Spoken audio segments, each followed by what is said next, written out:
Professor Ritupriya, do we start with your PPT? Shall I put it up? No, leave the poster on right now. First, Okay. Professor Prakashama will start. And I'm here and adjusting my slide, Yeah. video and audio.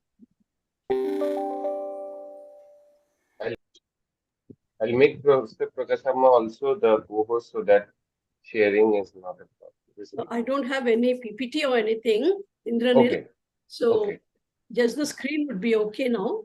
Maybe when Professor Srinath Reddy speaks and if he has anything to present, maybe you can. No, I don't have any slides. Good morning, Dr. Srinath. Good morning, good morning. Good morning. Hi, Ritu. Hi, Dr. Asma. Yeah, Great. we are still informal. Hi to everyone. Yeah, I think we're already, all of us are here who are the assigned speakers in any way. So we are well on that. But since we had to change the Zoom link for technical reasons, maybe we give another 5 minutes or so to those who, have had to make the change and so on. Sure. Yeah.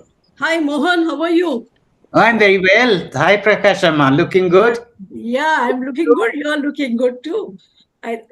You're in Bangalore? Yes. That's good. Hi, Mohan. Hi, Srinath. Good morning, everyone. Hi, This is Rama. Rama here. Hi, Rama. Hi, Prakashama. Yeah, it's so nice Good morning. everyone. Yeah. Good morning, Dr. Fran. Good morning, everybody. And hi, Srinath. Hi. It's probably in the afternoon for Professor Baum, but nevertheless, we'll declare it as a morning. Yes, it is the afternoon here. Yeah.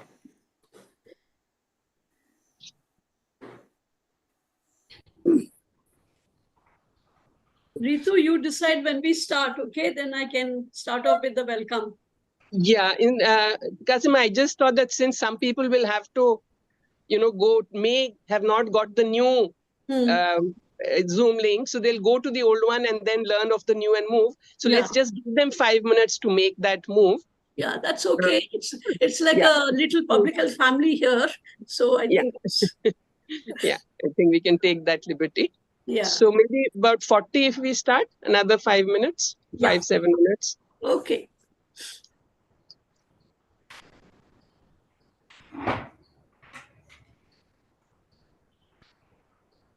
It's all on YouTube, so that way we are sorted on that side also. So yeah, and we are recording. I hope that is okay with everyone. That's fine. Yeah, that's fine. Okay. So I'll start recording then. Professor Baum, I hope that is okay with you. Of course, yeah, that's fine. Okay, thanks.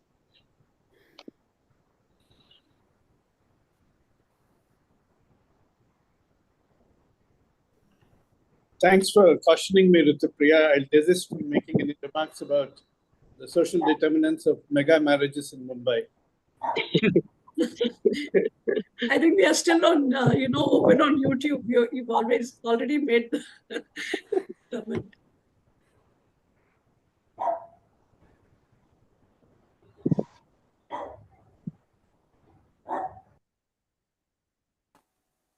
We have people joining. It's already 45. Yeah. I think they are joining. Yeah.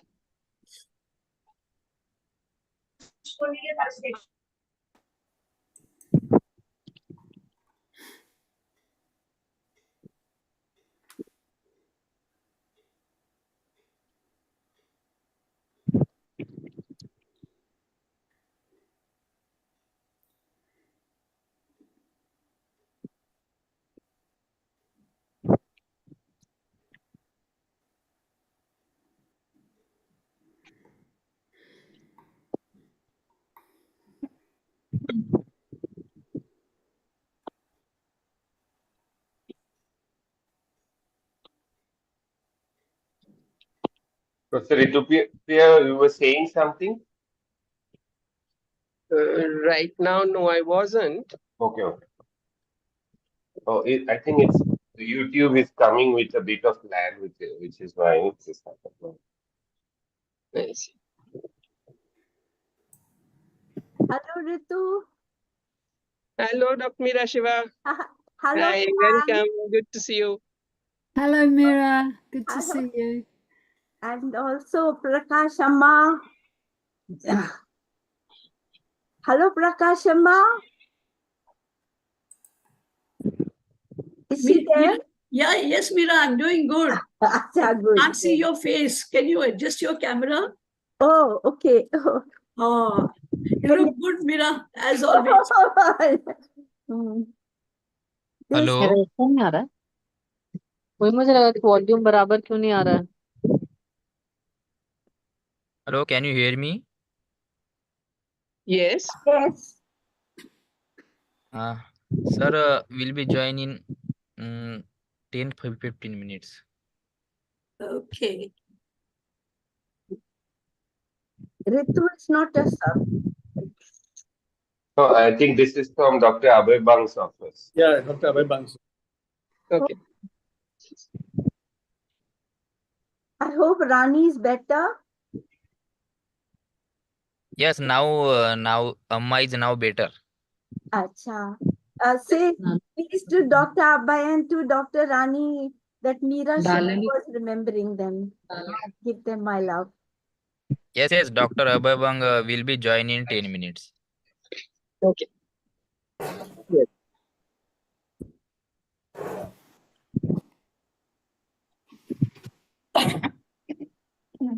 Fran, what time is it? It's just gone 2:30 in Adelaide. मेरा एक काम क्यों नहीं कर रहा 2:30 in एक the काम afternoon. क्यों नहीं कर रहा You mean that's afternoon and you're having lunch or had lunch? I've had lunch. Acha, okay.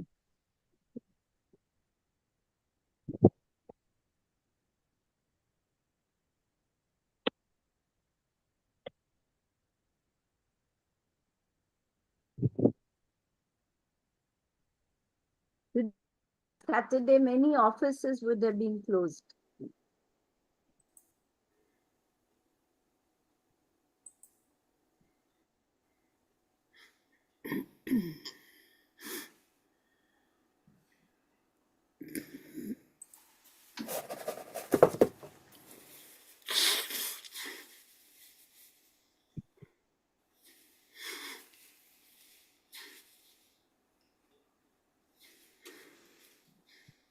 Ritu, it's only for the India group or also Nepal and Bangladesh and Sri Lanka friends?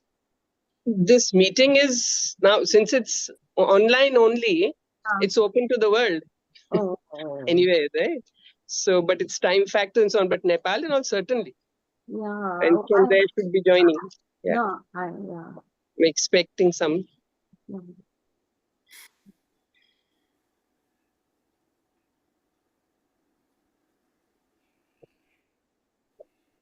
But in the meantime, Ritu, you can just tell something that's in your heart, need not be related to Fran's talk. Till people join. We want to hear Fran's voice, your voice. Prakash Amma's voice. Not silence. Morning, ma'am. I'm Nija this side. How are you? Good, Nija. Good to have you here. Thank you, ma'am. Nice to see you after a long time. Mm-hmm. It is. It's actually these kind of occasions also give us that opportunity for the community to get together. Yes, ma'am. We actually wish it could be in person as well. Like last year, what we did as a hybrid was a very good mix of possibility of getting people from across the world, and yet many of us could meet face to face. But this time, somehow we were not able to get into that mode. So we're all going to meet virtually only. Professor Ritupriya, just to caution you, I just had a very short power break. This may recur. They usually correct themselves in about 30 seconds or so.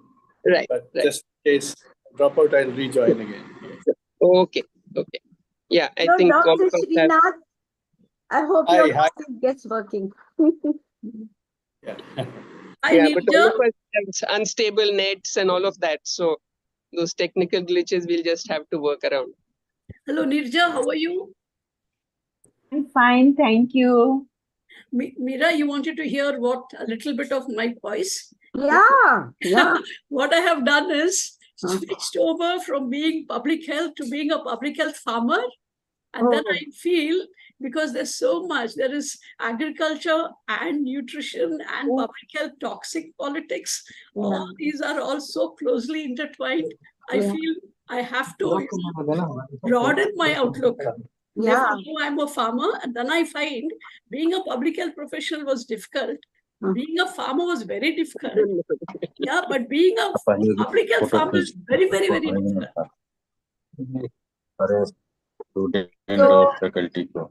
So your views on pesticides, herbicides, glyphosate, that is what I'm saying. Being a public health farmer is so very difficult. It's almost an impossible task, because you're not just organic farming, but you have to look at, water, sanitation, sustainability, soil, the whole environment. Yeah, so it's even if I want to do a little bit of farming using all these principles of health, nutrition, and overall public health, and it's very difficult. It's not just not using chemicals. It's more than that. So that's what I do nowadays. Are they sprinkling pesticide with drones these days in your area? Not yet, except in the larger farms. But this, sprinkling with the can on the back of the individuals itself is enough. Sometimes when they spray pesticide in my neighbor's farm, the snakes all rush to my farm, because this is the only safest place for them. And they're calling them drone Didi. So everyone say women, nice, sweet, Didi, Didi. Yeah. And it is basically for agriculture, for, sprinkling hazardous pesticides.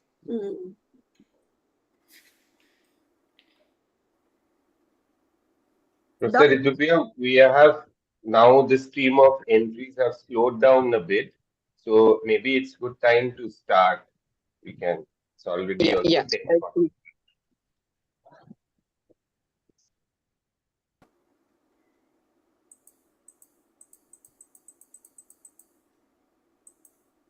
So, Dr. Prakasama? Shall we start, Ritu? Yeah, I think so. Okay. We have 60 participants, and others will keep joining, I suppose. Yeah. I think we've got about nearly 60 now. So I think we should go ahead and start it. So let me start off by really saying a warm welcome to all of you who are present here. On behalf of the Center for Social Medicine and Community Health of the Jawaharlal Nehru University, and on behalf of the Alumni Association and members. As the interim president of the Alumni Association, I feel I'm representing not just the executive body of the alumni, but also all the key members and all those who have not been members but are potential members of the Alumni Association. Also, all those who are not part of the JNU but are associates, some stalwart public health professionals here joining.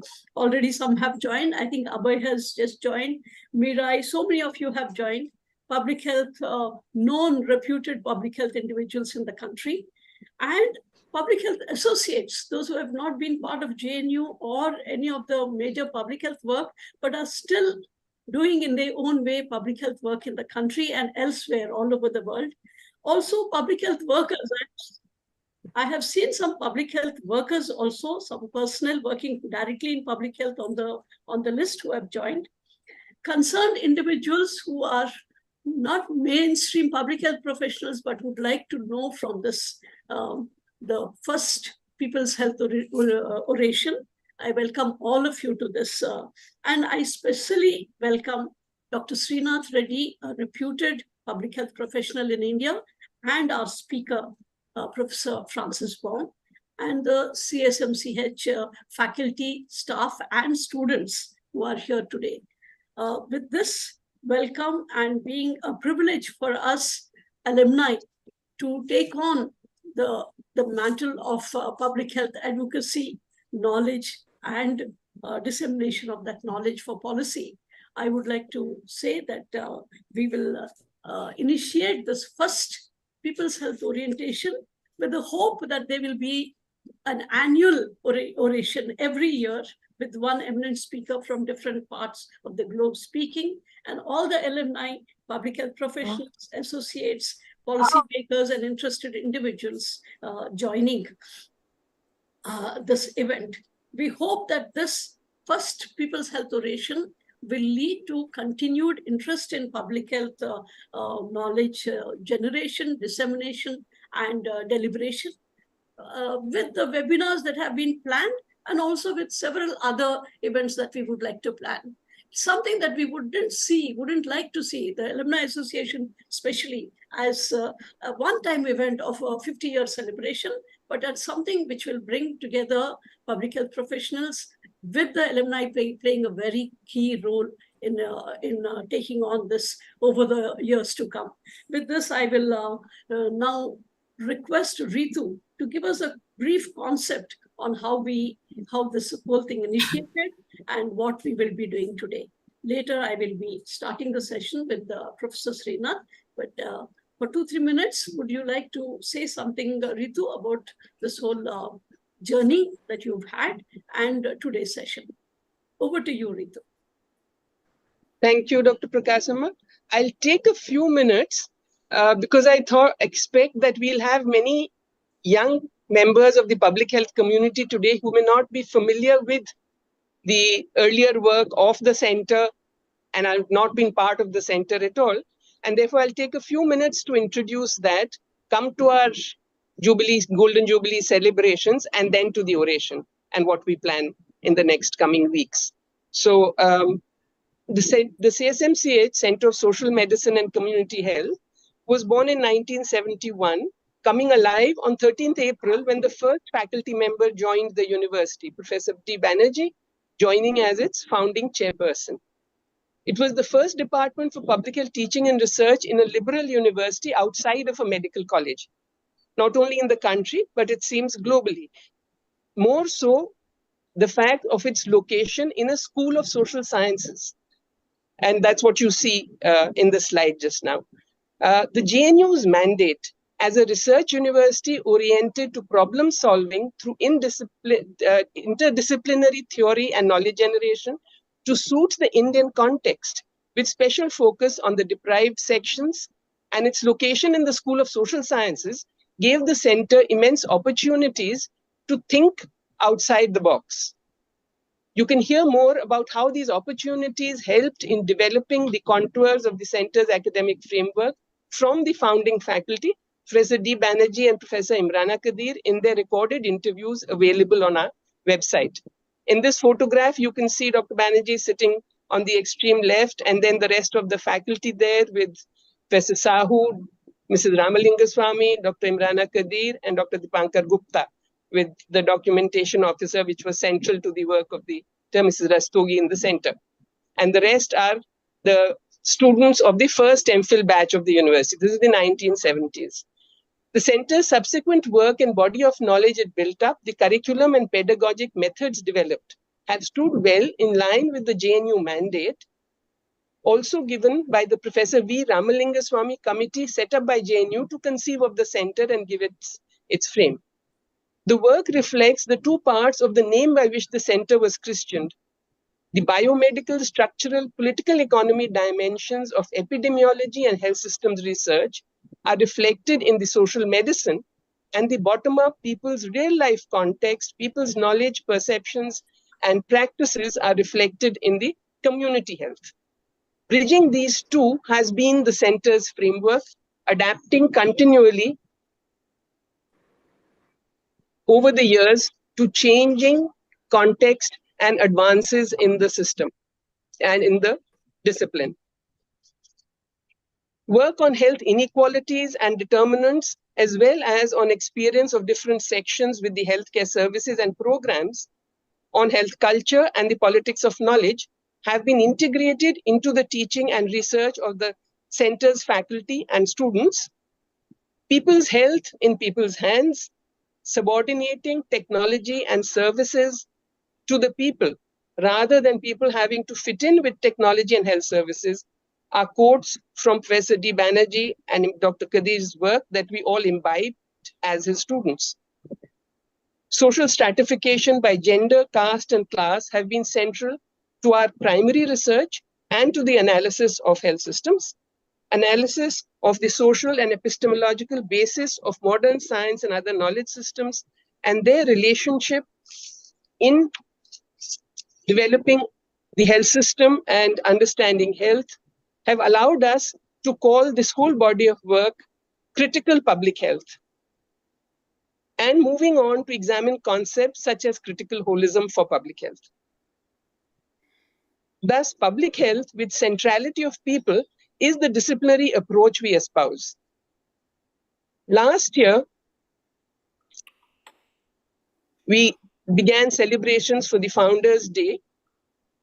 Since 1971 was the beginning, it would have been in 2021 that we had completed our 50 years.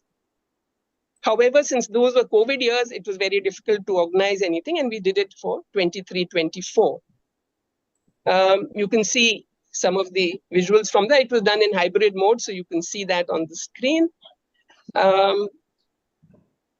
Besides the, if you can move that, you can see that besides the alumni, we had friends of the center from both the larger public health community. In this picture, you can see Dr. Srinath Reddy representing that, and seniors of other centers of the university, including the School of Social Sciences, Professor Arun Kumar as well-known economist, Professor Sopori as the life scientist, who's also been the Vice Chancellor of the university, and 3 of us from the center. The next one, please.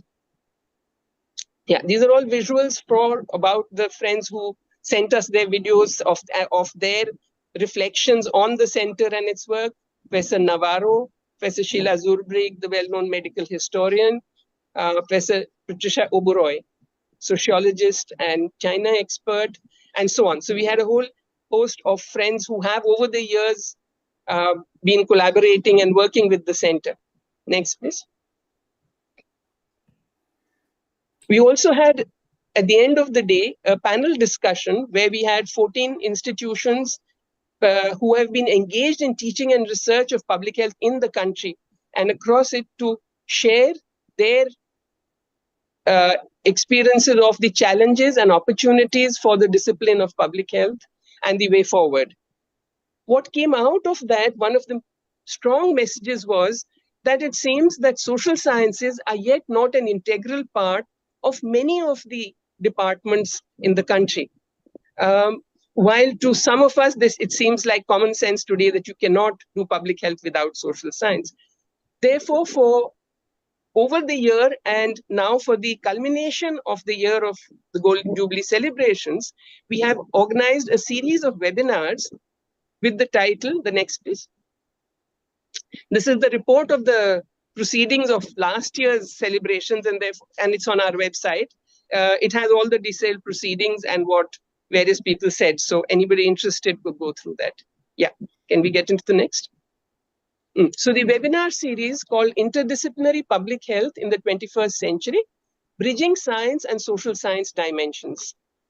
You can see the list of titles here that we have at the moment already in progress of organizing the rest of this month and August, one every week. The first will be on the 19th, and we'll talk about that later. In addition to this series, we now have the People's Health Oration, which, as Professor Sama has already said, we've initiated this year, and we hope it will continue over the year. This People's Health Oration, you can see, brings the centrality of people's health as has been part of the center's work. The idea of the oration is to bring such perspectives to the fore for discussion in the public health community of scholars, practitioners, and policymakers. We hope to make this an annual public event. Today's first People's Health Oration by Professor Francis Baum is therefore an extremely apt beginning. My thanks to Professor Srinath Reddy and Professor Baum as chair of the organizing committee for consenting to our invitation to be here for this oration and share their wisdom and experience. With that, I'd hand over back to Dr. Prakasamma to continue the proceedings.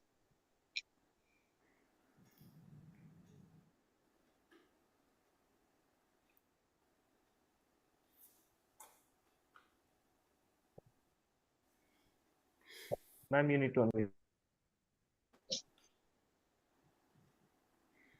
Dr. Prakasamma, you muted. Yes, I am unmuted now. Thank you very much, Ritu. And we will now get into the session with this brief introduction from the center. And initially, we are a little behind schedule, so I thought we will have the chairperson's remarks and then the speaker, Professor Francis Baum, and then the chairperson's concluding remarks. And then we will hand over to the center for their closing comments and closing points for taking this forward. So initially, let me first introduce and welcome Professor Srinath Reddy, which is always a pleasure, Dr. Srinath, to be. And the first time I'm introducing you, I feel it's a privilege. Dr. Srinath Reddy, whom I have known for a long time, also did a little bit of public health work, especially with tobacco, about 22 years back, when you were, doing the Hriday Sham. And two of my organizations, we associated with that because ANSWERS was one of the first to sign the framework convention for tobacco control. And we were very strong on it. And I really remember those days. Since then, you have moved on with a lot of public health work, nationally, internationally, bringing in so much of focus on public health within the country. I know there's not much I can say as formal introduction, so I'm only reading out a very brief summary of your life's work, and I hope people will forgive me. Dr. Srinath is much more than what I'm presenting today.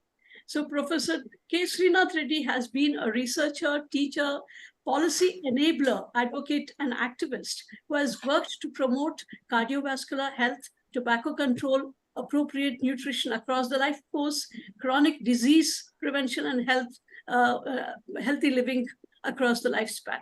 He is the founder and past president of the Public Health Foundation of India and formerly the head of the Department of Cardiology at the All India Institute of Medical Sciences in Delhi. He was appointed the first Bernard Lawn visiting professor of cardiovascular health at the Harvard School of Public Health between 2009 to 2013 and has served as an adjunct professor of epidemiology at Harvard between 2014 to 2023. He is also an adjunct professor of the Rollins School of Public Health, Emory University, and honorary professor of medicine at the University of Sydney. Professor Srinath Reddy is a member of the Leadership Council of the Sustainable Development Solutions Network, established to assist the United Nations in developing the post-2015 goals for sustainable development. And he chairs the thematic group on health in this network. Dr. Reddy is a member of the Global Panel on Agriculture and Food Systems for Nutrition. He also co-chaired the Health Ministry Steering Committee on health-related effects of air pollution. He has served as member of the Lancet commissions on several commissions on health, professional education for the 21st century, investing in health, alleviating access abyss in palliative care and pain relief, high-quality health systems, and several other committees, I'm sure. Since 2022, Dr. Reddy has been a member of the Commission for Universal Health convened by the Chatham House. Over to you, Dr. Reddy, and I'm sure we'll have some good introductory comments from you, and then you will introduce the speaker, and the speaker will have about 40 minutes to share. Thank you. Over to you, Dr. Reddy. Thank you very much, Dr. Prakashamma garu.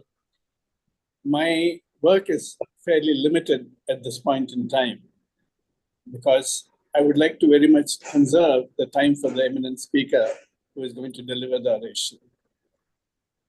I would like to first start by felicitating again the Center for Social Medicine and Community Health at the Jawaharlal Nehru University for the continued celebration of the Golden Jubilee, not merely as an event where we recall the past, and certainly there have been many past accomplishments, but indeed ensuring that the future is appropriately informed and influenced by the knowledge that has been created by the center, as well as the coalitions that have been built up across the public health sphere in India and internationally in order to influence the future course of public health.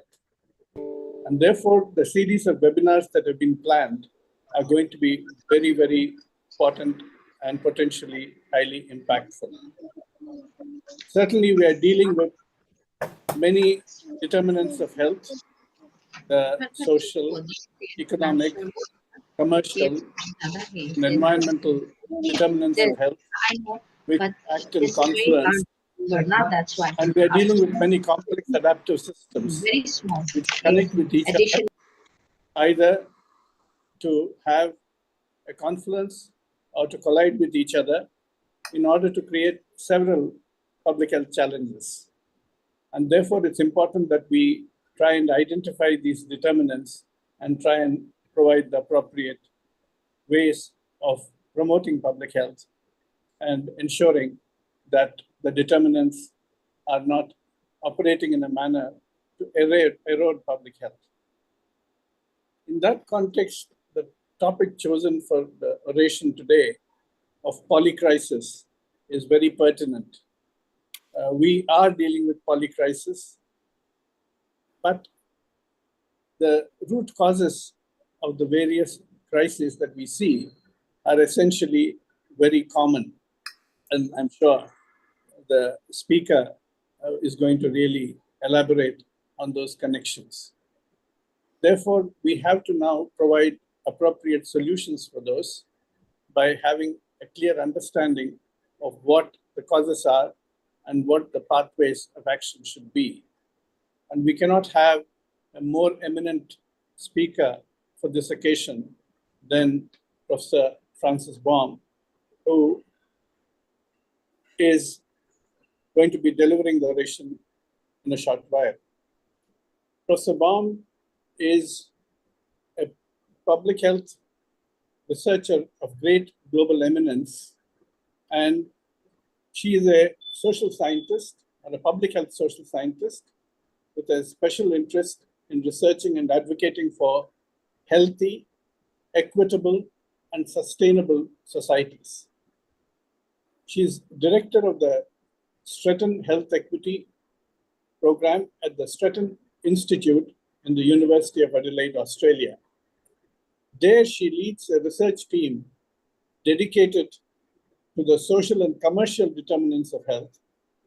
She is a fellow of the Academy of Social Sciences in Australia, the Australian Academy of Health and Medical Sciences, and of the Australian Health Promotion Association. She is a past national president and life member of the Public Health Association of Australia. She is the immediate past co-chair of the Global Steering Council of the People's Health Movement. She is the author of over 400 scientific publications, and her books, which are widely read and highly influential, include The New Public Health, published in 2016 by the Oxford University Press, and Governing for Health, again published by the Oxford University Press in 2019. She is also the co-editor of the Oxford Textbook of Global Public Health, published in 2021. To elaborate on a topic of great importance for global public health, particularly in terms of how research should elucidate the causes and implement the solutions for the polycrisis that we are so clearly living with now, I believe Professor Baum is the most suitable person to speak on that particular subject. So Now, may I invite Professor Baum to deliver the first public health lecture of the year. Thank you so much, Professor Reddy. I'll just load my my presentation there. Can I just check that that's on full screen? Yes? It's full screen. Fantastic. Well, thank you so much for that lovely welcome, and thank you all for being at the oration. It's a real honour to be asked to do that. I'm speaking to you from Adelaide, and I'm just showing you on a map here so you can locate where I am. And I'm on the lands of the Kaurna people, who are the original first peoples of the lands of Adelaide. And in Australia, it's now conventional to pay respects to the first owners of the land, the Kaurna people, and pay respects to their elders, past and present. And also, I always like to acknowledge the resilience of those Kaurna people through the processes of colonisation, which were pretty extreme in Australia. And before I go on to the lecture, I'd like to congratulate you all on 50 years of the department, which sounds like an absolutely groundbreaking and wonderful department. And I think, Ritu, you said practicing critical public health, and there aren't many places that do that in the world. So many congratulations to all the faculty over the years and the students. It's a huge achievement that you've made, and a big contribution to public health, I think. And what I'm going to talk about today, and Professor Reddy's already said, is I want to examine the poly crisis that we face and look at the way they interact and the common factors between them. And then I want to think about, well, as public health people, how do we research responses to those global poly crises? And what sort of research methods do we need to do that? So this is a diagram that I use to really look at those poly crises. And you can see, I mean, the main ones, and I will say a little bit more about these, but we've got ecological and climate crises, and that's all sorts of impacts on health, and I'll say a little more about that. There's more war and occupation around the world. We've got political leadership that's often pro-profit rather than pro-health, and very often populist leaders are being elected around the world, and we see declining trust on most measures. I think we have a social crisis of people feeling more isolated, less solidarity, less community spirit, harder to protect people's culture, a rise of fundamentalism, threats of terrorism, racism and hate speech, often fueled by social media. And of course, in many parts of the world, there's extreme economic inequality, cost of living crises, austerity, responses to those, profits increasing, and so on. And all this leads to less than optimal health outcomes. And I'll say a bit more about each of these. Perhaps underpinning it all is the climate crisis. And I think Antonio Guterres, who's the Director General of the United Nations, talked about us being in the fight of our lives, that greenhouse gas emissions keep growing, global temperatures keep rising, and our planet is fast approaching tipping points that will make climate chaos irreversible. And then he said very strongly, we are on a highway to climate hell with our foot still on the accelerator. So he's really been ringing the alarm bells in a really strong way and warning the world of what we're facing. I don't think I have to tell you about that in India. I know in Delhi you've had incredible heat waves. That May 24 was the hottest May in history, which made 12 straight months of the hottest months ever. So we really are now up against the climate crisis. It's not a prediction, it's actually something that I think we're all living with. In Australia, we've had extreme temperatures, we've swung from fires to floods, to extreme temperatures, both hot and cold, but people now say, well, the climate is changing. But of course, the causes of that climate crisis are distributed very unequally. And here's the ecological footprint of the world. And you can see that some countries are much more responsible for ecological footprint, which of course includes a lot of the production of greenhouse gases, is very inequitably spread across the world. And you can see that where I live in Australia and the US and much of Europe and swathes of Russia and China are producing much more greenhouse gases and other deleterious effects on the environment than many other countries of the world. And that's shown by this ecological footprint. You can see which countries have the highest. Kuwait leads the pack with over 11.5. They would need 11.5 planets to keep on living as they are. Whereas in India, you are actually living just 1.1, so a little more than needing one planet, but much, much less than many of the other countries. So real inequities, I think, in the ecological resources that people are using. The other polycrisis, I think, is war, conflict, and forced migration. What's happening in Gaza is astounding. In Sudan, in Africa, many people are having to flee because of climate crisis. In our region, our neighbours in the Pacific are facing annihilation of their islands.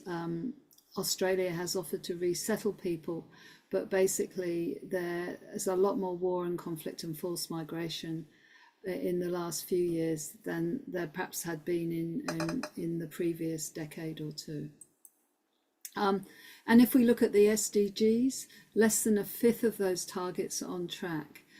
The SDGs were meant to be achieved by 2030, but we can see there that 17% there's actually regression, 18% stagnation, and then marginal progress or moderate progress, and only 17% on track, which, given the wealth in the world, is really disappointing. And I think what's at the heart of these polycrises we're experiencing is an unfair global economic and political system, which is seeing growing inequities. It's based on extractive capitalism. It's based on the concentration of power in the hands of transnational corporations.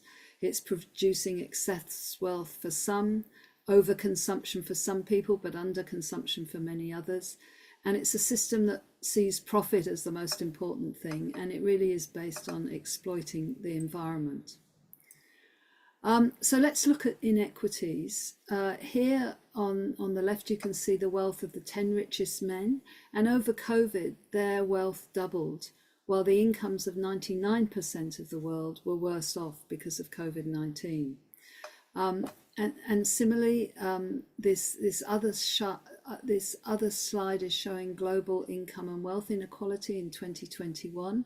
And you can see in terms of income, the top 10% have 52% of the income and 76% of the wealth. So extreme inequities. And again, and to quote Antonio Guterres again, he said the myth that we're all in the same boat while we're all floating on the same sea. It is clear that some are in super yachts while others are clinging to drifting debris. So extreme in inequity.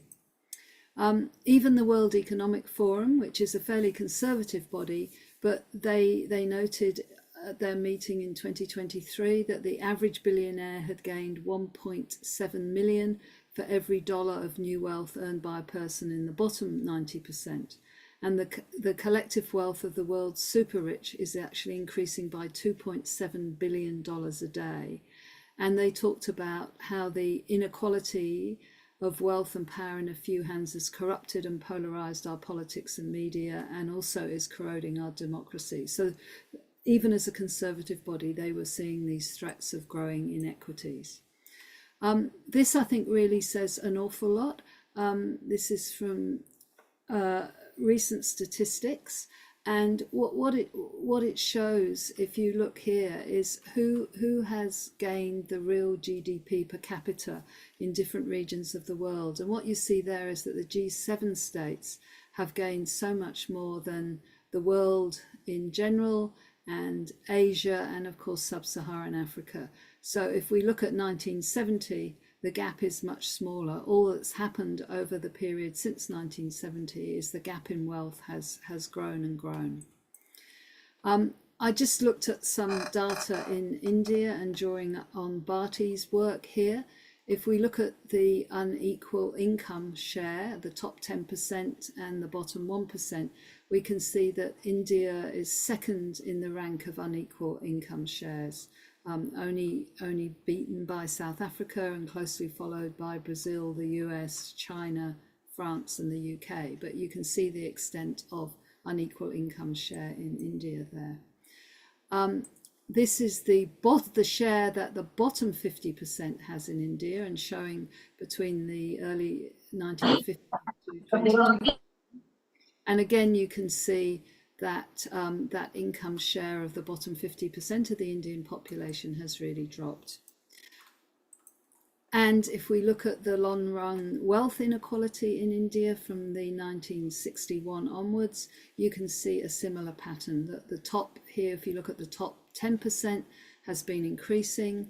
For the bottom 50%, it's been a little bit of decline. And for the middle 40%, it's also been a decline. So wealth rising to that top 10%. This one I thought was really significant. This is looking at the per adult national wealth share. So you can see the top 0.1% in the early 60s right through to the start of this century rose from 3.2 to 15.1. But then we dropped down to 2020 to 23, and you can see that that's increased to 29%. So really a massive increase in the concentration of wealth. And in India, we know that shrinking real wages is causing massive distress. We don't have to think very far to think what those figures on wealth mean for people's living standards and the difference within countries. And inequality in itself, I think, is very corrosive to health. This is a British author, but he wrote this book shortly before he died and was asking, what can we do about inequality in England? And he said the present levels of economic inequality are intrinsically inconsistent with the conception of a good society. And I think that now goes for us globally and within countries where those inequities are increasing. While this work of Wilkinson and Pickett relates to high-income countries, I think it's probably relevant, and it's an interesting research question, is this relevant to low and middle-income countries? But they showed that there was this strong kind of correlation between income inequality, so the US with the highest income inequality also scored worse on an index of health and social problems, and you can see what those problems were listed there. Whereas countries, the Scandinavian countries and Japan, which have lower income inequality, was doing much better on those problems. So that's suggesting that inequality is bad for health. And I think we kind of know that intuitively, really. And I think that's shown by inequality. If you think about the economic inequities across the world, then we can see that that's also shown in terms of life expectancy. And this is life expectancy in 2015.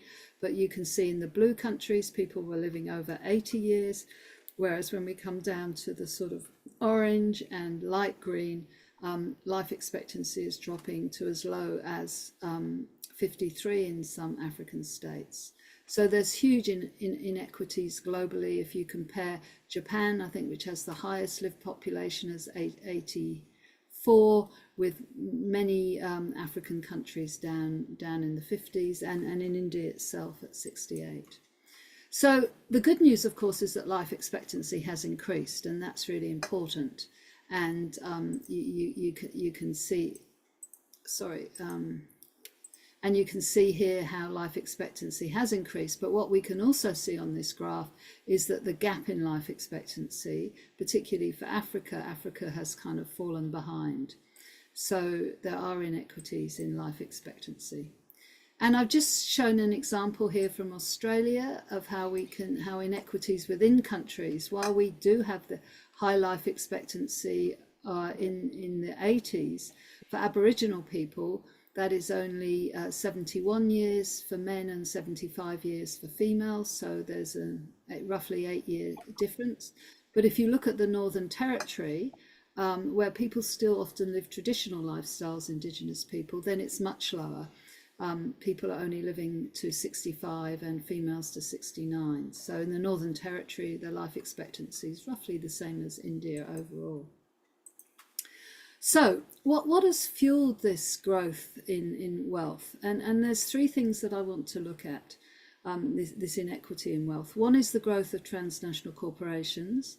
The second is the financialization of the economy. And the third is the lack of regulation of both the transnational corporation and the financialization of the economy.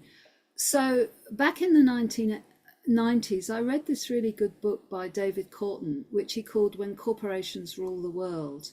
And I think he had a lot of foresight there, because he made the point that in terms of corporate power, the sorts of heads and the executives of transnational corporations were becoming what he called the new feudal overlords. And he said they were ruling the world like feudal overlords, that they were obsessed with the economic growth, which fuels unhealthy consumption and extraction. And he made the point, particularly in his later book, A Living Economy for a Living Earth, the fact that humans are part of an interconnected web of life, dependent for our well-being upon one another and the living earth. So he really named that problem in the 1990s, and I think it's only got worse since then. This is just one example. Amazon, which is the second largest federal contractor in this study that was looking at wealth, they actually had over $10 billion from the federal US government. And in 2023, the shareholders approved a $2.2 million pay deal for the Amazon CEO, which was nearly 6,500 times the company's median pay. So this is kind of obscene differences in wealth, and this was seen to be acceptable. And of course, the company was producing a lot of benefit for the shareholders. And if we look at the ratio between CEOs and average worker pay in 2018 by country, you can see that there were huge ratios. In China, it was the ratio was 1.27. In the US, it was 2.65, and in India, it was 229 times the wage. So massive inequities. And if you look over time, and this data's for the US, but you can see whereas the ratio in the the 1960s, that would have been, was only about 20 or 14 times. That ratio has grown and grown and grown and grown. And their realized compensation, which I think includes like share buybacks and stuff like that, was nearly 400 times. And you can see how massively that's grown. So we've come to accept huge inequities in terms of that. And we know that there are many of those corporate practices that really affect health. I've listed some of them here that have come out of really the recent research that I'll say a bit more later, but this is really reflecting the research on the commercial determinants of health. So there's massive tax evasion and government corporate subsidies that really reduces funds for public goods like education, like health, like social services. We know that a lot of the advertising, a lot of money is spent on advertising. It encourages the consumption of unhealthy goods and changes culture. We know that corporations influence science through funding to universities and academics, and often that science is not as accurate as it should be. There's a lot of emphasis for, oh, sorry, we've somehow lost the, let's go back, share. Hang on, I'll have to, for some reason we've lost the PowerPoint. There we go. Let's share again.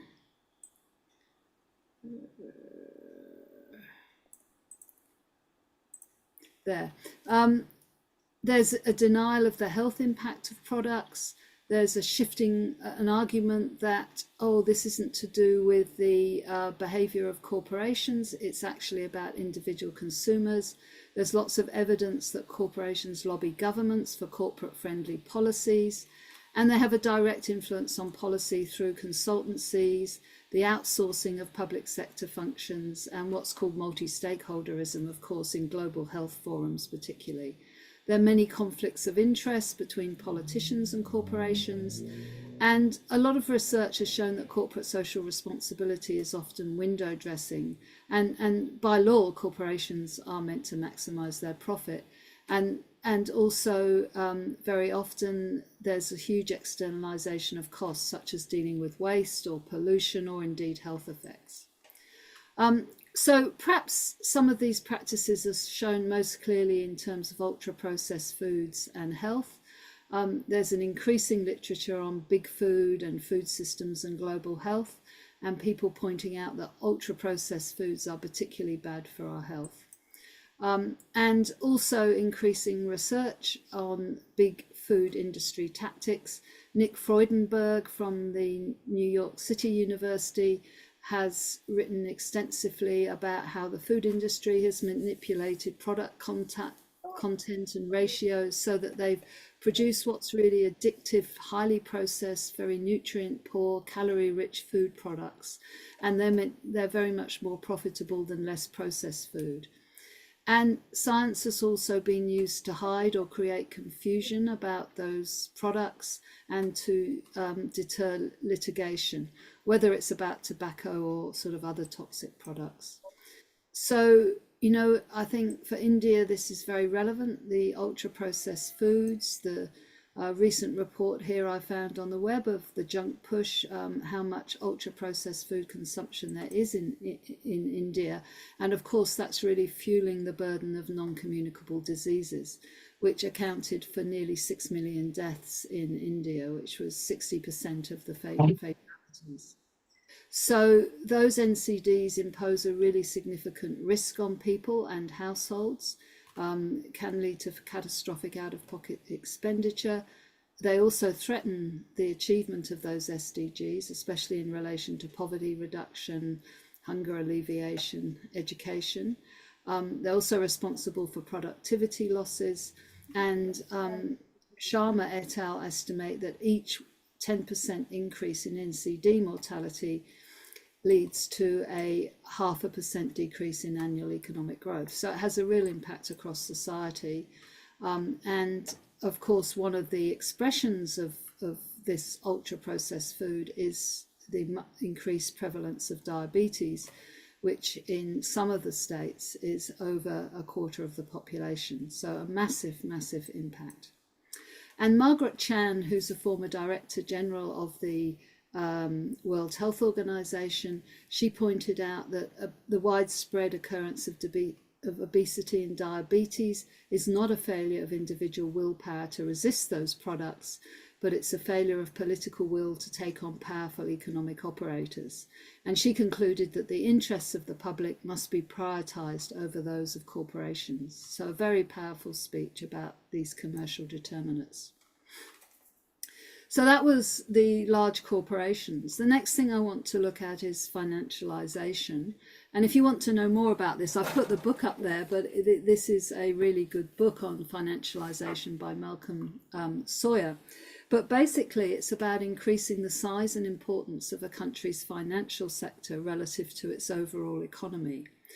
And what's happened is that these kind of financial companies have really gained a lot of influence over our daily lives, and they were a major cause of the global financial crisis in 2018. It's resulted from a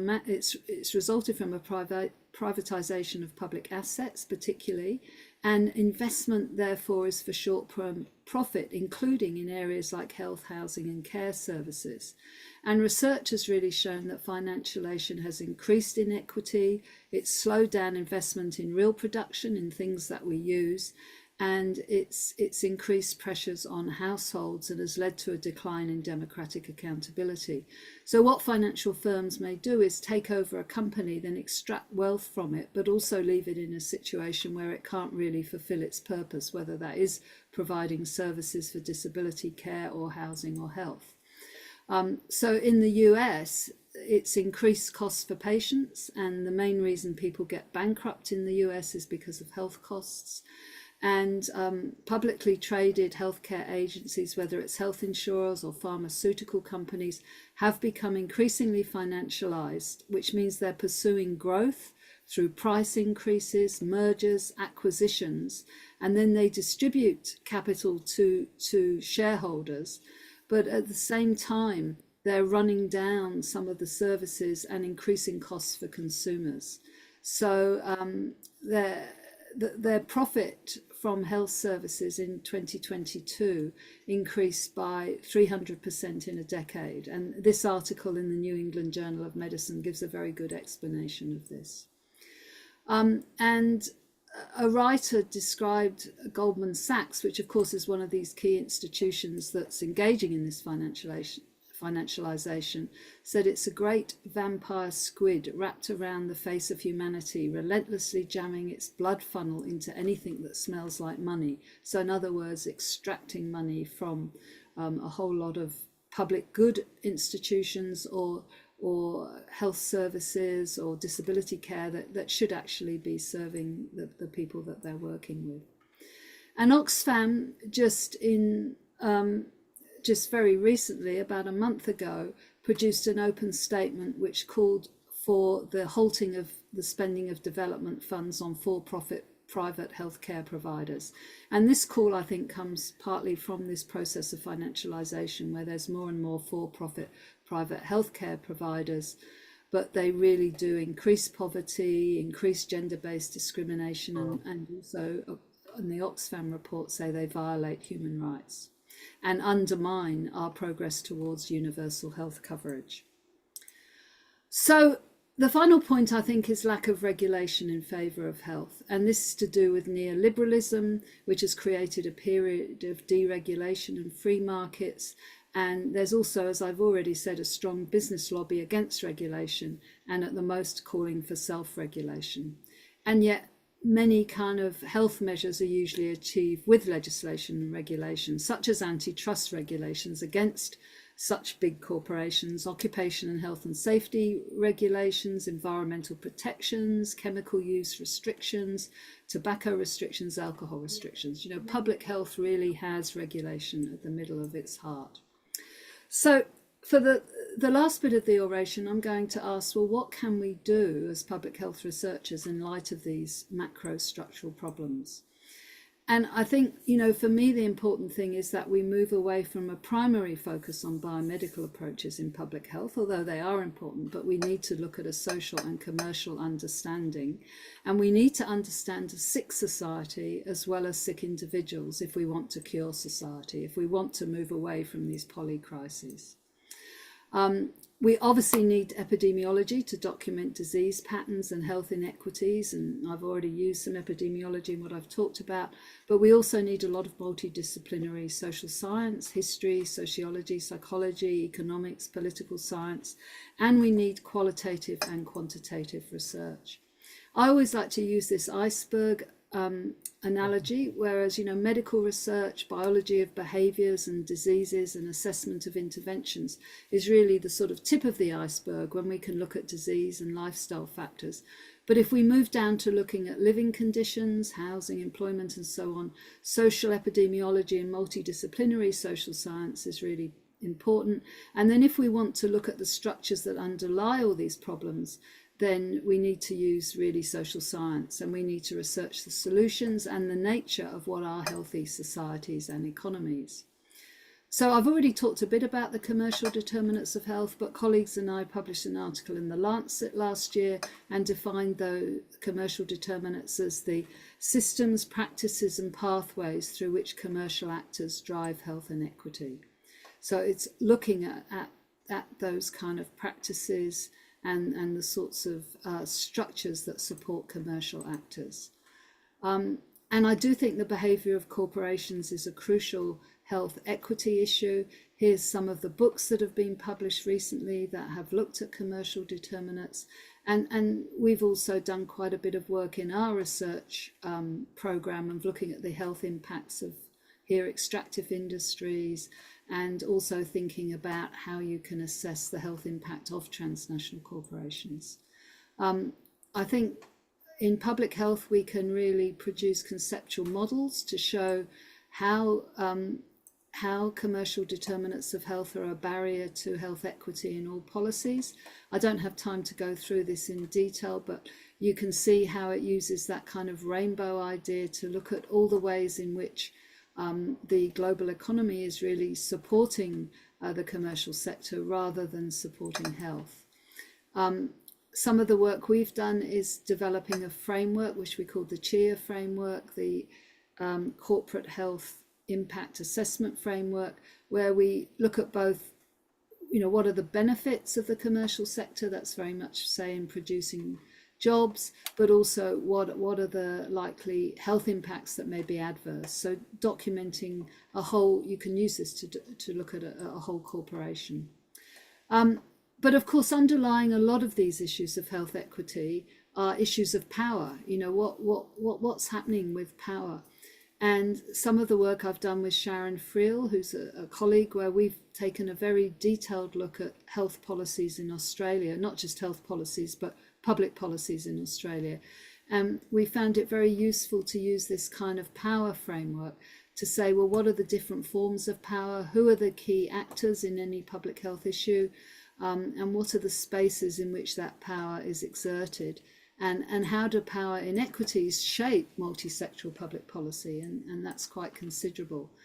So, some of the work we've done is looking at ideational power that we think blocks health equity.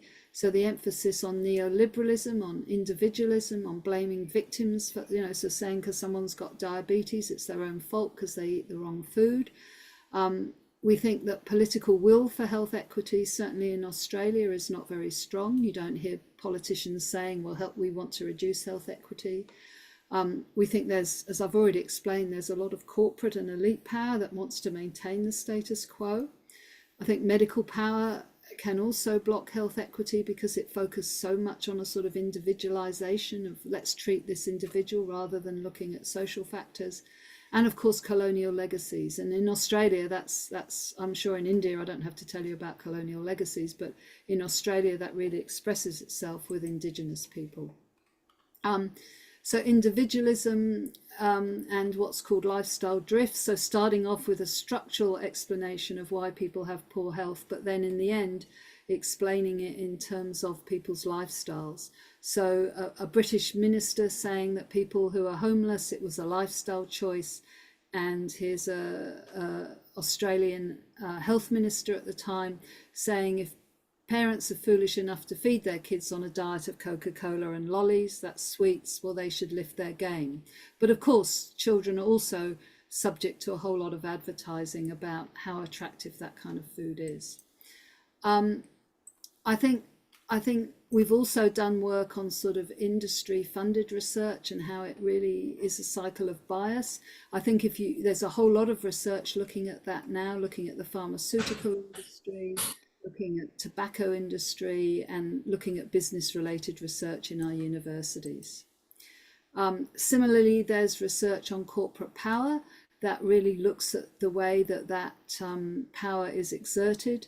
And one example here is that, strong support to political candidates who then cut funding to an environmental protection agency with obvious impacts on health. In terms of medical power, well, health departments, certainly in Australia, are really illness care departments. They don't pay much attention to health. There's a strong discursive power in terms of we can cure disease. But, at the same time, there is a movement saying, well, what's the futile care? Are we always getting the right care? There's strong links between medicine and corporatization, particularly in terms of that financialization that I talked about earlier. And health promotion and disease prevention are usually the poor cousins of treatment and clinical and surgical interventions. I know in Australia, only 2% of the health budget is really spent on prevention.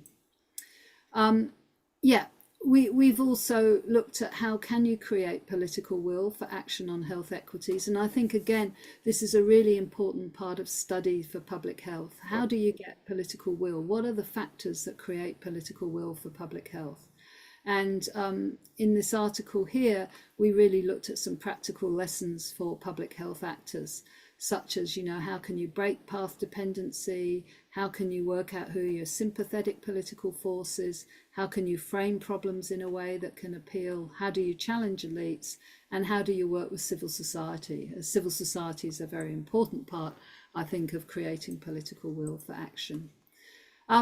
The other thing I think is showing, because we're living in a world where profit and creating money and wealth is seen as so important, some of the work I've looked at is saying, well, health depends on distribution, not absolute wealth. And here, this is presenting data comparing Costa Rica, Cuba, and the US. And you can see that, say, Costa Rica has a higher life expectancy at birth than the US. Infant mortality is only a tiny bit higher. Their Happy Planet Index, which is a measure of that kind of ecological footprint, they're fourth out of 147 countries, whereas the US is way down the bottom of that list. Their GDP isn't high. Their GDP is much lower than the US. Their total health expenditure is only less than $2,000 a head, whereas it's nearly $12,000 in the US.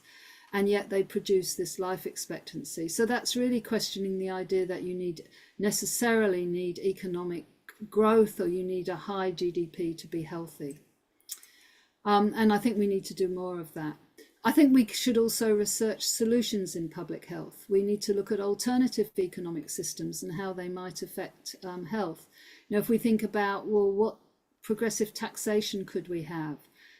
How can we argue for the public good value of tax, because it can be invested in public goods. It can fund strong health, education, and social security systems. And there are many ways of envisaging a transformative new form of economic order, whether it's a steady state economy, a no growth economy, a zero carbon, or a well-being economy. So I think public health needs to engage in those, thinking about, well, what kind of economic orders we can have and what health impacts are we likely to get by adopting those.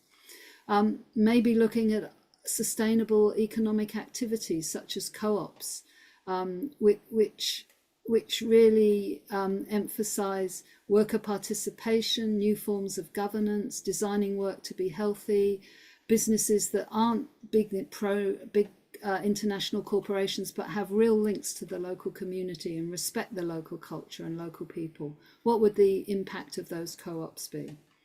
I've certainly tried to look at an evidence-based manifesto for well-being in my book, Governing for Health, and said that we need lifelong learning, good quality jobs, obviously universal good quality healthcare, secure housing, good ecological health.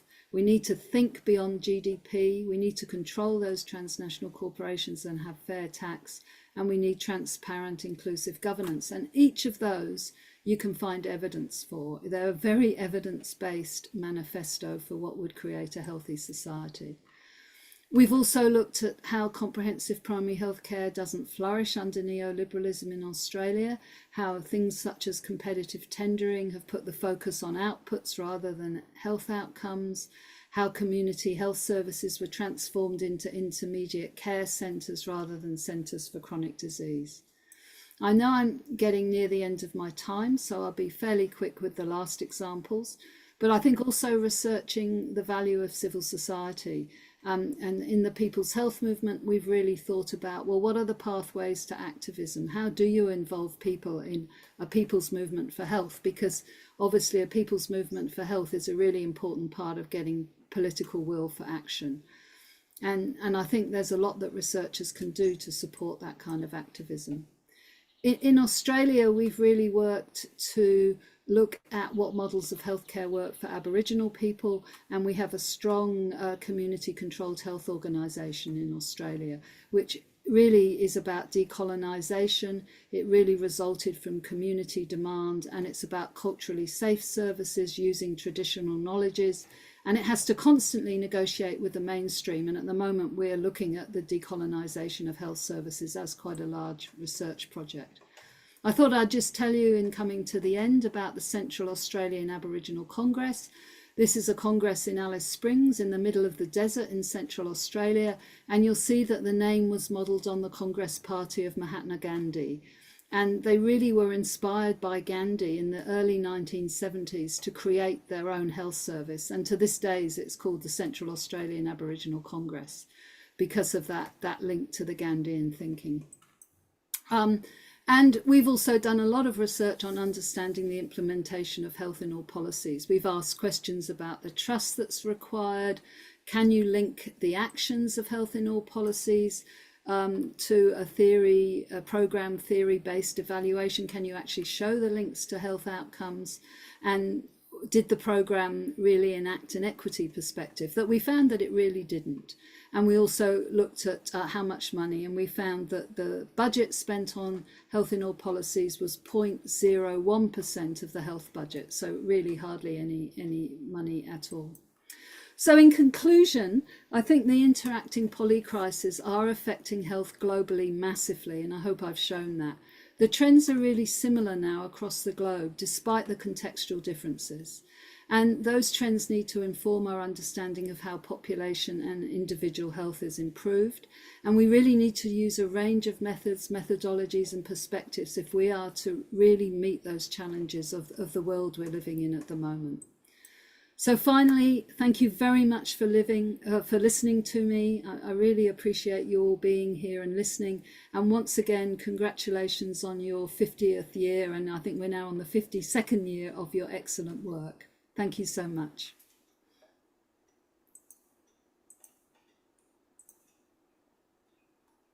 Thank you.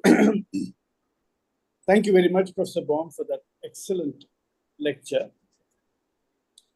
You clearly outlined how an unfair global economic and political system is now creating conditions for perpetuation of ill health, for disruption of the environment, and ultimately impacting upon health in many of its dimensions.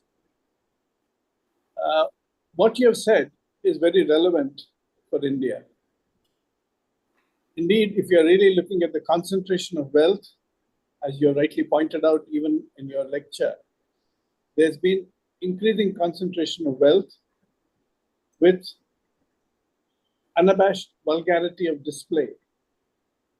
And we see that happening globally with increasing support, both from shareholder capitalism, which sort of prioritizes profits over either health or environmental concerns, but supported also by libertarian political ideologies, which speak of individual choice and use that as a defense against any regulatory measures. In fact, the British economist Tawney in the 1930s, in his book Equality, really calls for this in terms of demanding equality of circumstances and not just equality of opportunity like John Rawls. Unfortunately, now we have neither equality of circumstances because the social determinants of health are neglected, nor do we have equality of opportunity because there is an unabashed display of economic and political power to seize all possible opportunities and close doors for others to enter into any competition. So this is something that we are seeing very much in India as well. And we also recognize that there are some sort of a platitude which are thrown to us when we talk about these concerns. And the corporate sector comes out with what they call ESG, environment, social, and governance issues. But ultimately, it is a camouflage for shareholder capitalism, which prioritizes profits over public interest. You did mention several areas of concern, including the financialization of healthcare sector. That is happening in India too. indeed, not only the private sector has grown substantially in recent years, but we are also seeing how not only the investment of capital in India, with of course considerable amount of public investment also flowing in, is capturing much of the healthcare provision, but also we are seeing international investors coming in, private equity playing a much greater role now, because the profits of healthcare have become extremely mouthwateringly attractive in India. Not only are private hospitals that have been set up by Indian entrepreneurs being acquired by global investors, but now private equity is trading in much of this now. I believe there is something called EBITDA, EBITDA, which is earnings before interest, tax, depreciation, and amortization, which is to measure profitability in net income before all of these. Now, there is a pediatric hospital chain which is now trading at 33 times the EBITDA. There is a ophthalmology chain which is now trading at 18 times the EBITDA. So the private equity markets are finding healthcare increasingly attractive. So it's not just the initial investor who might have had some interest not only in profit, but also providing appropriate healthcare. But now the global private equity market, by capturing this, is now likely to show scant respect for the healthcare needs of the Indian people. So we are seeing many of these things happening now, where there is also the practice of multiple arbitrage, a buy and build strategy through which private equity firms increase value without needing to make any operational improvements. So the healthcare delivery need not improve, but the value and the profitability increases. So we are seeing much of this happening in India. And of course, we are also seeing, as you rightly pointed out, the way we are seeing the concentration of wealth and the vulgarity of its display. We are not only seeing the ugly face of this concentration, but we are also seeing the crushing force of the feet of large corporations as they stomp over health and environmental concerns in their eagerness to acquire more firms, more land, and increase their profit. So given this, you have given us a fairly graphic picture of what are all the factors at play here. But you've also sketched out how research can actually highlight areas where we can actually escape these traps by using both good international examples as well as looking at where appropriate regulatory controls can be brought in. We have also called for substantial people participation in co-ops, and which can actually ensure not only that the priorities are set right, but also there is adequate vigilance through community monitoring. So I think all of these are important lessons for us to carry home. But there is indeed a great deal of challenge. And as you rightly quoted the UN Secretary General, climate change itself is becoming such a major challenge now. And you rightly pointed out that we are racing towards a perilous future with our foot still on the accelerator. But I think this particular lecture will serve to inspire not only research, but translation of that research into public health action across India. And of course, to help consolidate global partnerships, both in knowledge creation as well as in applying that knowledge to protect public health and ensure that the environment too is protected alongside. So thank you very much for your outstanding lecture, which has been truly inspirational apart from being informative. And we look forward to reading many of the reference books and articles that you have mentioned in your lecture to keep continuing our education. And thanks a lot for sharing your valuable time and wisdom with us. Thank you. So, thank you, Dr. Srinath Reddy, for your concluding comments and additions to what Dr. Fran Baum has been elucidating to us for the last nearly 1 hour. And thanks a lot, Professor Fran, for being so broad and giving so many thoughts and assignments for reading and for researching to our public health alumni, professionals, and to the center.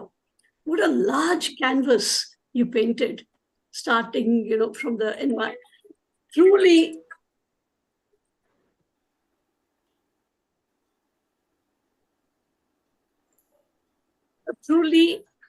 poly crisis, not just a crisis, but the crises. I'm sorry for that interruption, but it's been, from the environmental crisis to the commercial determinants to the financialization. It's been so wide. Your oration has covered so much.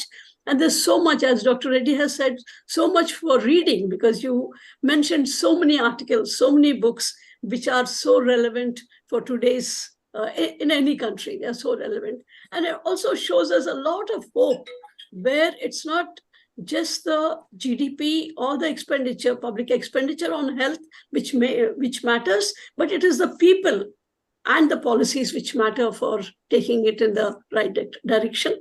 And I hope we in India, the alumni, the center, and all public health professionals and students will take some of these thoughts into their own research and writing in future. Thank you very much. Thank you, Dr. Srinath Reddy, for sharing the session and being there and giving your inputs after the oration. Now, I will call on the current chair of the Center for Social Medicine and Community Health, Professor Sangamitra Acharya, to give her closing comments and to close the session and tell us how we will take this forward, both the center and the students and the alumni. Thank you very much. Sangamitra, over to you. Thank you so much, Dr. Prakashama, for inviting me to do this. A difficult task for sure after listening to Professor Mon, such an erudite oration that she's given us. Thank you so much. Nevertheless, the job is important to conclude the session, and I take it over. To initiate my vote of thanks for this event, as you've already said, and Dr. Ritupriya has already added, this is an ongoing activity to commemorate 50 years of the center and the work that center has been doing. As a center individual entity, as well as in collaboration with many other institutions represented by many of us here on this platform today. I initiate this conventional idea of vote of thanks by thanking Professor Ritupriya herself for the reason that as a senior colleague, it was her idea to commemorate these 50 years. She took a lot of interest. And because of her interest and encouragement, we see ourselves today on this platform attending this session. Thank you so much, Ritu, for taking this initiative and bringing it to this day, this afternoon that we are here, this morning, sorry. To begin with, I sincerely thank, of course, the speaker for bringing in such important issues, particularly the poly crisis. In fact, I think that's become the global agenda for health that we want to initiate. There's another, the number of conferences which are now being talked about in terms of the poly crisis, not really leaving it for one issue or the other. So thank you for bringing it to the platform. And I'm sure most of us will agree that it's beneficial not only for the students, but also for those of us who are interested in the area of health and public health. Thank you, Professor Srinath Reddy, for chairing the session in the fashion that you always do. Thank you so much for telling us not only how the speaker makes these important points, but also adding to the points and further emphasizing, therefore, the need to look at these issues in a very different way than the usual conventional styles in which most of the time they've been written. So thank you so much for being there and accepting to chair this session. My thanks are also due to Professor Prakashama. As usual, she's always been with the center for any event that we are organizing. And I'm really grateful, Dr. Prakashama, for you to have agreed to moderate this very important session. As the president of alumnus, I'm sure this is something nobody else could have done in a better way than perhaps how you have done it. I would also like to invoke some of the background workers in organizing this event. And I would start with perhaps the very young students who have volunteered to do the posters, for example. And that's where I would want Pratibha Pitu to be thanked for her efforts in terms of designing this beautiful poster. Thank you, Pratibha, for doing that. The logistics of sending out announcements and the oration of this particular oration, and I'm sure for the rest of it also, as Ritu has already informed us about the series of the different sessions that we're going to have through the coming weeks. Manmohan, thank you so much for coming forward to do this. IT assistance is being provided by Asrarul Haq Jilani, a PhD scholar who's been awarded the degree very recently. Thank you, Asrar, for being there, for all your support in this matter. We also owe our gratitude to Professor Indranil Mukherjee. थोड़ा कम खाना है क्योंकि happy से क्या होता है liver को effect करता है तो जॉन्डिस हो जाएगा. Sorry for this.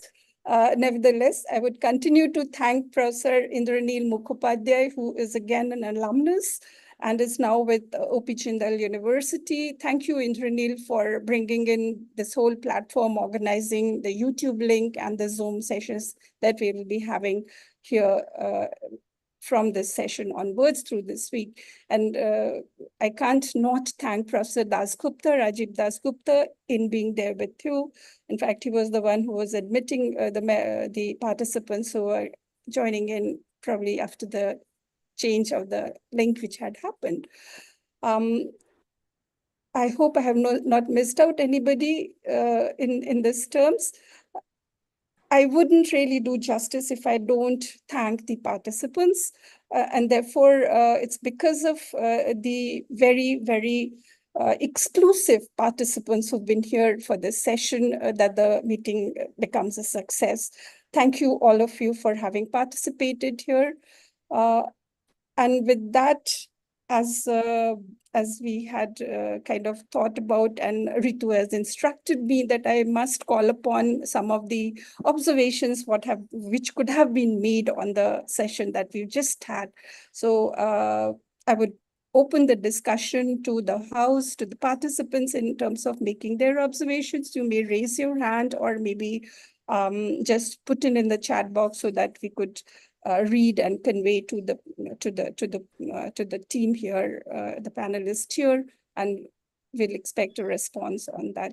So I'll end this with thanking the team which has been behind Ritu to put all of this on stage. Joining Ritu is our Professor Rama Baru, who's recently superannuated, Dr. Rajiv Dasgupta, Professor Ramila Bish, Dr. Prachin G. Godachkar, who've been relentlessly with Ritu for organizing all of this. Thank you so much once again, and I open the session for observations, discussions, comments.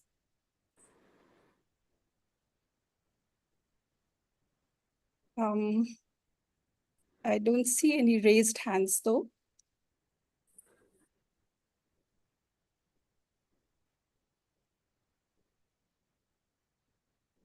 Sorry, I don't see any raised hands. So maybe Ritu, you would want to take over?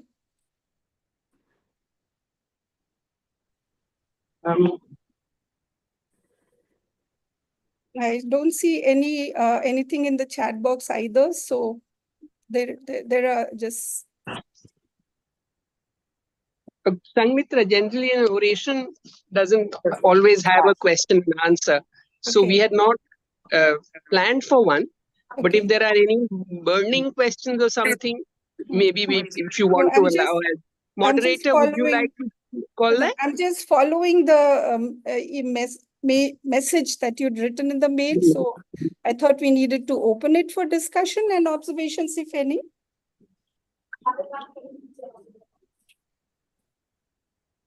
Sorry, there's somebody saying something. Otherwise, it's fine. I mean, we can move ahead. It's already, I'm sure the timeline is also important. So that's okay. Professor Brinell has her hand. Yeah, that's what I thought, but I can't hear her. I mean, no, no, I was waiting to see whether you all are allowing any questions. It's fine if. No, I just want to say from what Fran Baum had to say, but today the environment is such that a certain kind of research will also not be permitted, especially in institutions of higher learning. And there is tremendous cost in the kind of activism and advocacy we take forward. So I just wanted to, mention that point.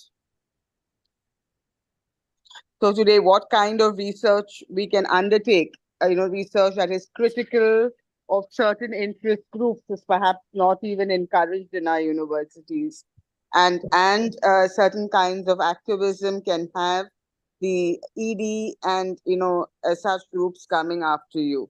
What in an earlier political environment was possible. In fact, there are a couple of observations in the chat box that I'm noticing now. If you think, Professor Baum, I can read them out for you to take them on, or I mean, you can take a copy of them. I can see them. So I. Okay. Yeah. There's something what Sukanya is pointing out for you. Indra has mentioned something. Yep. So you can take a call in terms of. Yeah, in response to the question, I think you're right. I mean, that's why I talked about political will. A lot of these solutions and whether or not you can do particular research does depend on the political climate in a country, and that may be more or less supportive. I also wanted to acknowledge Dr. Ekbal's comment where he said, despite the inequalities, we have, particularly in India, you've seen dramatic improvement in maternal mortality, infant mortality, and of course, as we saw, life expectancy is going up for everyone. In some high-income countries, of course, life expectancy has started going down, so that's a warning. But the overall picture is that there have been real gains in health, and I guess the important thing is that we maintain those. And I think part of maintaining them is keeping as an equitable society as possible. So I think that was really good. And I think really one of the other comments really is reflecting what Professor Reddy's already said, that there is investment now in the private hospital sector in India, and someone's given the example of Canadian pension schemes are now investing in those. And I'm sure that will be having an impact on access to health services. It's a long way from what we imagine as a universal publicly provided scheme. There's also a question there about the lack of drug supply for issues such as tuberculosis, and I'm afraid in India, and I'm afraid I can't comment on that. Maybe Professor Reddy can comment on that. But yeah, I think there's some very interesting comments there as well. And yeah. Thank you, Professor Baum. I just wanted to come in on that comment about our improved life expectancy and reduction in maternal mortality and infant mortality and even neonatal mortality. Certainly, they are to be celebrated, but we must not be blind to the fact that there is a tremendous amount of disparity between various Indian states. The improvements have actually occurred in some states, and in some states, we still see very alarming levels of infant and child mortality and maternal mortality. Even there have been some declines, but not to the extent needed. So I think the it's important for us to recognize that our gains, while impressive, have not been uniform. And therefore, the inequalities and the causes for that need to be really looked at. And I think right from social determinants of health to issues of governance, we'll have to examine why these disparities exist, and we need to try and correct them. And regarding the access to anti-tuberculosis drugs, I really do not have a comment. I know there has been a great deal of concern, and I believe there is a need for effective and early government action to ensure availability of these drugs, and also to ensure that they're adequately distributed and they're also monitored adequately in terms of the uptake. I think there it's absolutely important to bring in community-based organizations and NGOs into the distribution and monitoring network. It can't be just left to government agencies.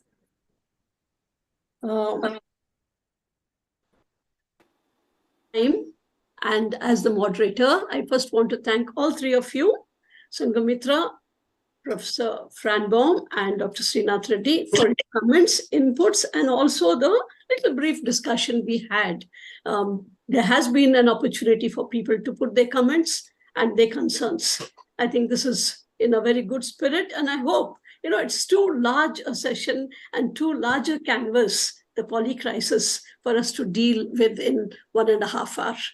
But we need to move on, and I would like to declare this session closed with best wishes to the center, to the students and staff, the faculty, and to all the alumni members and public health professionals to take on the challenge. There are lots of concerns, lots of problems, lots of hindrances to research, advocacy, writing. Yet there is a lot of hope that we have gained a lot, and we can move forward. So thank you very much to all of you for being here on behalf of the Center and the Alumni Association. Thank you.